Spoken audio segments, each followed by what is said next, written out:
Hello दोस्तों, my self Jayashree Gupta. इस video में हम डिस्कस कर रहे हैं कि what should be your preparation strategy to crack the GATE in last 45 days. Last 45 days is very important and crucial time. तो जितना टाइम आप डिवोट कर सकते हैं प्रिपरेशन के लिए, मैक्सिमम उतना टाइम आपको देना है। तो आई वुड रिकमेंड कि आप 12 आवर्स अ डे डिवोट करेंगे फॉर गेट प्रिपरेशन। इन 12 आवर्स को आप 3 आवर्स के स्लॉट में डिवाइड कर लीजिए। फॉर एग्जांपल, फर्स्ट स्लॉट आपका होना चाहिए from morning 7 to 10, after that from 11 to 2 o'clock। उसके बाद हमारा आप एक ब्रेक लेंगे, लंच ब्रेक। फिर उसके बाद 4 to 7 नेक्स्ट स्लॉट होना चाहिए और फाइनल स्लॉट होगा आपका 8 to 10। तो इस तरह से 12 आवर्स को हमने 3 आवर्स के स्लॉट में डिवाइड कर दिया। अब 3 आवर्स के स्लॉट में जैसे हम अपने सिलेबस को बेसिकली 3 पार्ट में डिवाइड कर सकते हैं। एक हमारा एप्टीट्यूड होता है, एक इंजीनियरिंग मैथ्स वाला पार्ट होता है और एक टेक्निकल पार्ट होता है। इंजीनियरिंग मैथ्स प्लस एप्टी ये मिलके 30% ऑफ मार्क्स को कवर करता है। तो 3 आवर्स का स्लॉट आपको एप्टी और मैथमेटिक्स के लिए डिवोट करना है। एप्टी और मैथ्स वाला ऐसा पोर्शन है जहाँ आप 100% स्कोर कर सकते हैं। गेट में जो एप्टीट्यूड आता है it is comparatively simple to as that of GATE. तो अगर आप प्रॉपरली स्टडी करेंगे, बहुत अच्छे से प्रैक्टिस करेंगे, तो definitely you can score 100% marks in aptitude portion. तो 1 स्लॉट आपने एप्टी और मैथ्स के लिए बुक किया, 3 घंटे का टाइम है। 3 घंटे में हो सकता है 1.5 आवर आप एप्टी को दो, 1.5 आवर मैथ्स को दो, या आपका मैथ्स कंफर्टेबल है तो एप्टी को ज़्यादा टाइम दीजिए ना। तो जो भी है आप अपनी स्ट्रेटेजी के अकॉर्डिंग कि क्या आपका वीक पॉइंट और क्या आपकी स्ट्रेंथ है, बट ये पोर्शन आपका बहुत अच्छे से कवर होना चाहिए। Most of the engineering students apti को वेटेज नहीं देते ना, अपने टेक्निकल सब्जेक्ट काफ़ी स्ट्रॉन्ग करते हैं और एप्टी को निग्लेक्ट कर देते हैं। But apti is very scoring. आप थोड़ा सी भी एफर्ट्स करेंगे तो आपको इस एप्टी में आपका 100% स्कोर होगा। तो 3 आवर स्लॉट आप एप्टी और मैथ्स के लिए डिवोट करेंगे। रह गए 3 स्लॉट्स हमारे। इन 3 स्लॉट में 2 स्लॉट्स हम टेक्निकल सब्जेक्ट्स के लिए रखेंगे। टेक्निकल सब्जेक्ट्स को आप 2 कैटेगरी में डिवाइड कर सकते हैं। एक सब्जेक्ट्स वो जो आपको कंफर्टेबल है, जो आपको इजी लगते हैं। एक दूसरे सब्जेक्ट्स वो जो आपको डिफ़िकल्ट लगते हैं। जैसे फॉर एग्जांपल अगर आपको डिजिटल DBMS से सिंपल लगते हैं, CSO नेटवर्क हो सकता है आपको डिफ़िकल्ट लगते हो, तो एक स्लॉट आप इजी सब्जेक्ट के लिए रखिए, एक स्लॉट आप डिफ़िकल्ट सब्जेक्ट के लिए रखिए। दोनों सब्जेक्ट इजी और डिफ़िकल्ट दोनों साथ में लेंगे। पहले सारे इजी कर लिए तो लास्ट में डिफ़िकल्ट बचेंगे, तो आपको लगेगा कि अब सब्जेक्ट नहीं हो पाएंगे। और पहले डिफ़िकल्ट ले लिए सारे तो आपको लगेगा कि अब आप ना डिफ़िकल्ट ले लिए तो आप आगे नहीं बढ़ पाओगे, तो आपकी प्रिपरेशन वहीं रुक जाएगी। तो आप एक डिफ़िकल्ट और एक इजी दोनों सब्जेक्ट साथ में लेके चलेंगे। तो एक स्लॉट आप डिफ़िकल्ट को दो, एक स्लॉट आप इजी को दो। डिफ़िकल्ट में भी अगर कोई सब्जेक्ट आपको बहुत ही डिफ़िकल्ट लग रहा है, नहीं कर पा रहे, तो पूरा सब्जेक्ट कभी डिफ़िकल्ट नहीं होता है। अब उन सब्जेक्ट्स को टॉपिक में डिवाइड कर दीजिए। जैसे most of the student computer system organization को डिफ़िकल्ट कंसिडर करते हैं, तो उसको टॉपिक में डिवाइड कर लीजिए। लाइक कैशे मेमोरी है, इंस्ट्रक्शन पाइपलाइन है, इंस्ट्रक्शन सेट आर्किटेक्चर है। आप हर टॉपिक आपको डिफ़िकल्ट नहीं लगता, कुछ टॉपिक्स होता है जो आपको डिफ़िकल्ट लग सकते हैं। तो उन टॉपिक जो आपको बहुत ही डिफ़िकल्ट लग रहा है कि आपसे नहीं बन रहे उसके क्वेश्चंस, उन टॉपिक को फॉर टाइम बिंग आप स्किप कर दीजिए। लेकिन डिफ़िकल्ट सब्जेक्ट, कोई भी सब्जेक्ट आप पूरा स्किप नहीं करेंगे, क्योंकि किसी भी सब्जेक्ट से अगर ना गेट में टेक्निकल सब्जेक्ट्स का वेटेज इस सच फिक्स नहीं होता है। मार्क्स डिस्ट्रीब्यूशन हम पहले डिस्कस कर चुके हैं पहले प्रीवियस वीडियोज़ में, लेकिन आपने भी देखा कि कुछ फिक्स मार्क्स नहीं होता कि इस सब्जेक्ट से इतना ही आएगा। हो सकता है जो सब्जेक्ट आपने छोड़ दिया हो उसके बहुत ज़्यादा मार्क्स आपके क्वेश्चंस आ गए। तो इसलिए कोई भी सब्जेक्ट कंप्लीटली स्किप नहीं करना है। टॉपिक आपको डिफ़िकल्ट लग रहा है तो उसको पार्ट्स में डिवाइड करिए। सारे पार्ट्स डिफ़िकल्ट नहीं होते, तो जो डिफ़िकल्ट है उसको आप छोड़ दीजिए, हम उसको लास्ट में देखेंगे। If you are having time definitely हम उस टॉपिक को फिर से कवर करेंगे। लेकिन अभी लास्ट 45 डेज़ में वो टॉपिक हम पहले ही कंफर्टेबल नहीं है और उसको ज़्यादा टाइम दे रहे हैं, तो जो हमको ऑलरेडी आता है वो हम अच्छे से नहीं कर पाएंगे। तो टॉपिक्स में डिवाइड करिए और जो टॉपिक आपका डिफ़िकल्ट है उसको स्किप कर दीजिए अभी टाइम बिंग, है ना। तो इस तरह से वो पूरा सब्जेक्ट स्किप नहीं होगा और जो टॉपिक आपने छोड़ा उससे 1-2 क्वेश्चन आएंगे, ज़्यादा क्वेश्चन नहीं आएंगे, है ना, क्योंकि एक ही टॉपिक से कभी भी गेट में सारे क्वेश्चंस नहीं होते हैं। तो टॉपिक वाइज डिवाइड करिए और इस तरह से हार्ड सब्जेक्ट आपके लिए कंपेरेटिवली ईजी हो जाएगा।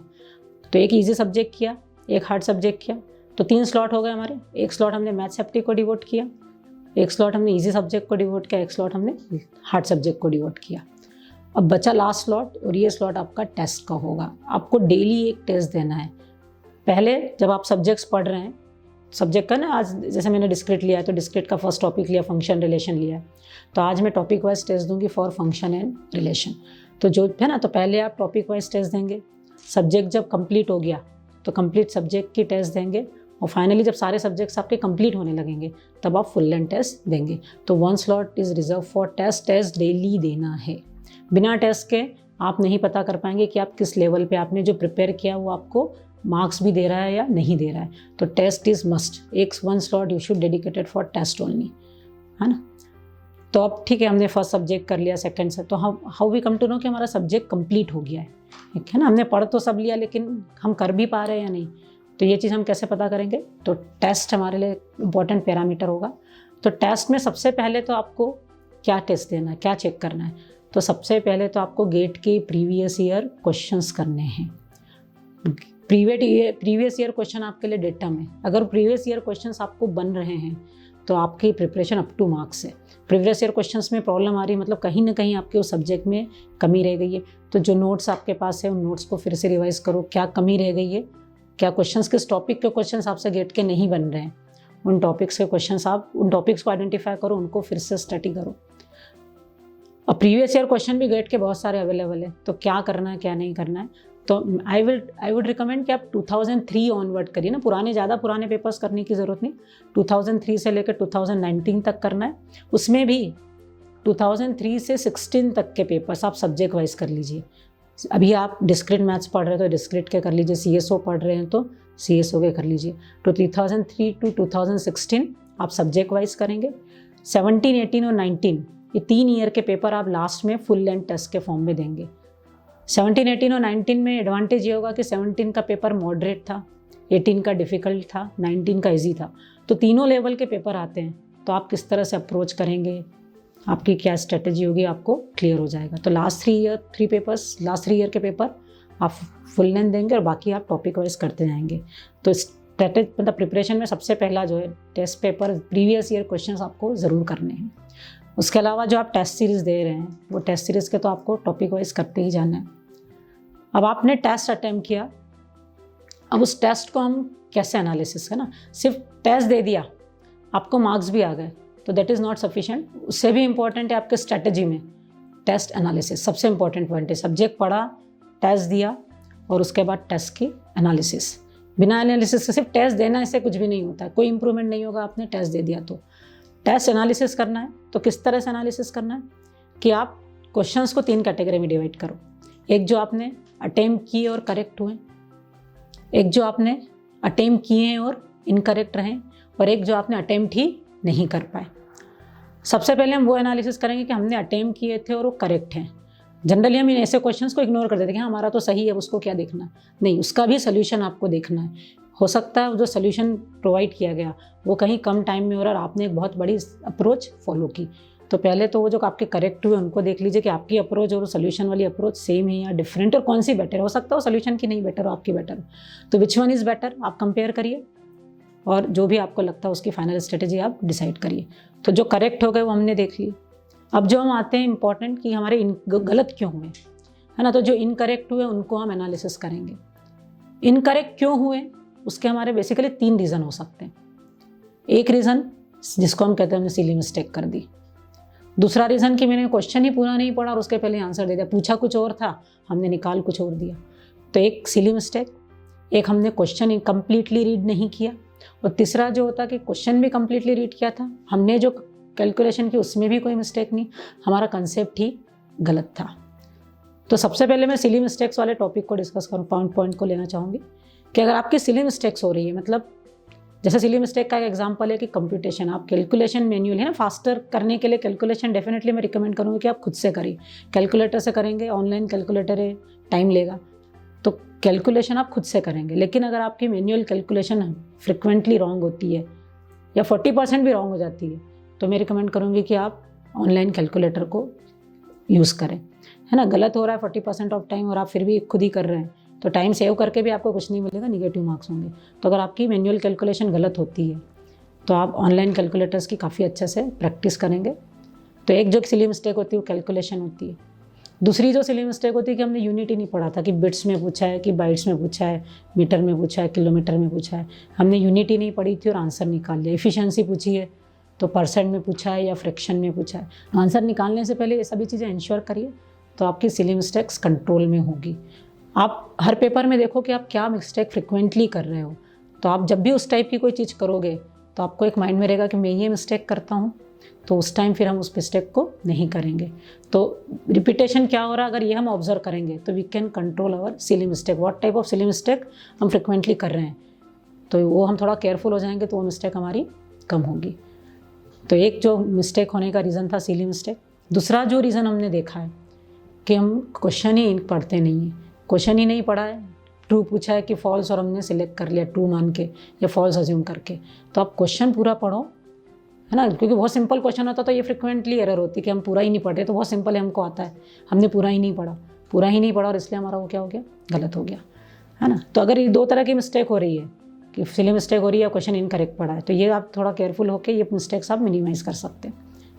तीसरी जो मिस्टेक होती है कि कंसेप्ट ही हमारा इनकरेक्ट था, हमने सब्जेक्ट को कुछ और समझा ना, इस टॉपिक को कुछ और समझा था, कुछ और तरीके से हम सोच रहे थे, लेकिन वो हमारा सोचने का तरीका गलत हो गया। तो कंसेप्ट ही इनकरेक्ट है, मतलब you need to revise the topic again. उस टॉपिक को आप फिर से पढ़िए, है ना। तो फर्स्ट हो गया कि करेक्ट क्वेश्चंस हो गए तो उनको हमने सोल्यूशन देखा, इनकरेक्ट हो गए तो इनकरेक्ट क्यों है, रिवीजन, है ना, उसका रीज़न को एनालिसिस किया। हमारा टॉपिक वीक था इसलिए वो इनकरेक्ट हो गया तो उस टॉपिक को पढ़ा। और तीसरे जो कि हमसे बने ही नहीं, क्यों नहीं बने, तो कुछ क्वेश्चंस तो बहुत बड़े होते, इंटेंशनली बड़े दिए जाते कि आप पढ़ो और उनको सॉल्व करो और आपका टाइम वेस्ट हो। तो बहुत बड़ा था, डिफ़िकल्ट था, टाइम कंज्यूमिंग था, इसलिए हमने वहाँ छोड़ दिया, तो इट्स ओके। लेकिन अगर सिंपल था और हमसे नहीं बना, मतलब हमारा कहीं कंसेप्ट उस टॉपिक में ये वाला कंसेप्ट कवर नहीं हुआ है, तो सिंपल होके भी नहीं बना, मतलब हमारा कंसेप्ट कहीं वीक था, तो जो कंसेप्ट छूट गया है वो कंसेप्ट हम फिर से पढ़े और फिर उस क्वेश्चन को सॉल्व करें। बहुत डिफिकल्ट क्वेश्चन है जो बहुत एफर्ट से बन जाएगा, तो गेट में ऐसे क्वेश्चन पहले अटेम्प्ट, है ना, कि हम गेट में ऐसे क्वेश्चन हम यूजुअली अवॉइड करेंगे। If you are having time then definitely will come to that question to solve that question. लेकिन यूजुअल, है ना, यूजुअल जब तक हमारा पूरा पेपर नहीं होगा ऐसे बहुत डिफिकल्ट क्वेश्चंस को तो वैसे भी हमको अटेम्प्ट नहीं करना है। तो इस तरह से हमने पूरे टेस्ट को एनालिसिस किया, जो कंसेप्ट हमारे मिस हुए थे उन कंसेप्ट्स को नोट किया और इस तरह से हमारा वो सब्जेक्ट क्या हो गया, कंप्लीट हो गया। तो टेस्ट गेट के क्वेश्चंस बन गए, टेस्ट में अच्छा स्कोर आने लगा है, मतलब वो सब्जेक्ट अब आपका कंप्लीट हो गया है। अब we can proceed to next subject and so on. तो इस तरह से फर्स्ट 1 मंथ में हम हर सब्जेक्ट को पढ़ेंगे, अच्छे से रिवाइज करेंगे, प्लस पढ़ते पढ़ते एक चीज़ और इम्पॉर्टेंट है कि आप शॉर्ट नोट्स बनाते जाएंगे। क्या इम्पॉर्टेंट है ना, बहुत सारे कंसेप्ट्स तो आपको यूं ही आते हैं, लेकिन जो नए कंसेप्ट है या जो आपको याद नहीं है उन कंसेप्ट्स के शॉर्ट नोट बनाएंगे और उन शॉर्ट नोट्स का आपको डेली रिवीजन करना है। तो फर्स्ट 30 डेज़ तो आपने इस तरह से पूरे सब्जेक्ट्स कवर कर लिया। लास्ट 10 डेज़ में केवल रिवीजन और रिवीजन करना है। जो भी आपने शॉर्ट नोट्स बनाए उनको रिवाइज करो, फुल लेंथ टेस्ट देने, जितनी ज़्यादा टेस्ट दे सकते हो। अब वहाँ पे 3 स्लॉट की जगह 1 स्लॉट रिवीजन के लिए और 3 स्लॉट्स फॉर टेस्ट, ऐसा कर लीजिए। जितनी ज़्यादा टेस्ट दे सकते हो उतना आपके लिए अच्छा रहेगा, है ना।